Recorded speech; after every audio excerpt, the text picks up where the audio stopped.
So the Accelerated Mill and Pave program is but one of the programs within the Ministry of Transport and Works which focuses on road maintenance.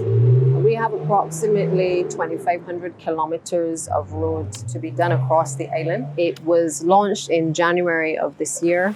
Prime Minister Motley would have recognized from a number of the representations made by the ministry over the course of the last year that it was becoming extremely difficult, particularly with climate change, for the ministry to be able to properly execute not only road maintenance, but also road rehabilitation. And as a consequence, we recognize that we would have to work within the dry period, which is mainly between January and say June of each year, in order to be able to do as much work as we possibly could to bring some level of proper road networks across the island. So we were able to receive 30 million initially to be able to identify a number of the key roads from the north of the island, the south of the island, east and west, to be able to bring some necessary relief to the road network. And I think that overall there has been a significant improvement and relief being brought to road users. We had a number of concerns from the public in relation to compensation claims as a result of the poor conditions of the roads, the issues with potholes. And we have been able, I think, to alleviate some of those concerns, but there is still a lot more work that has to be done. A program like this, it's about a drop in the bucket of the amount of maintenance that has to be done across the road network.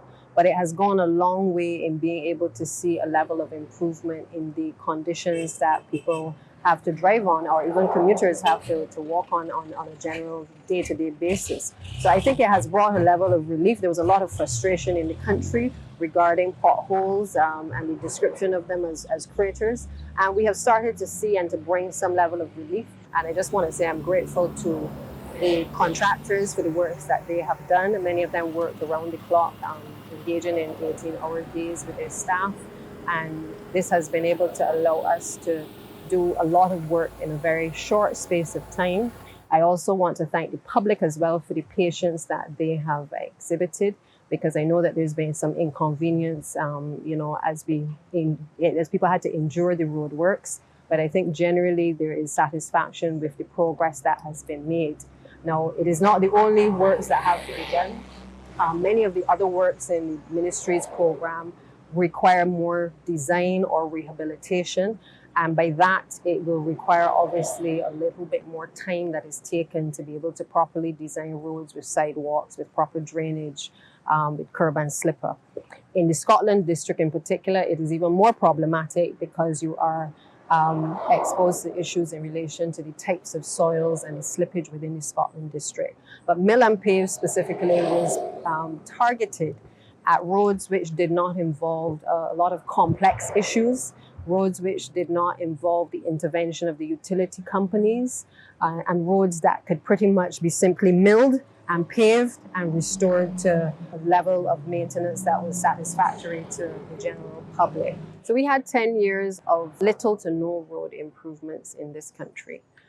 We also inherited a government where we had to face not only a total restructuring of the economy, but then we were thrown into the woes of a pandemic, and then severe hurricanes and thunderstorms that have impacted our road infrastructure network.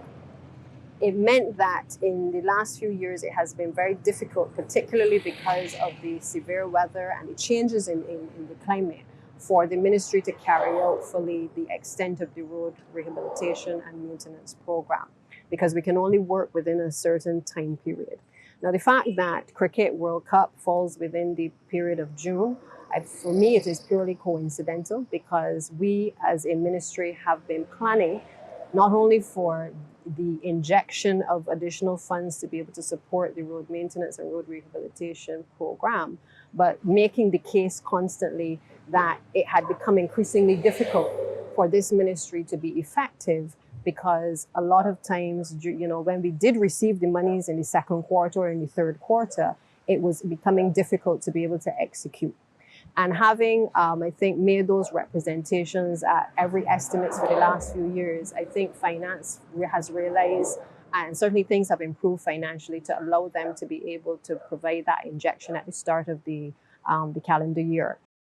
So in total, it would be an average spend of 35 million in total when the entire program is complete.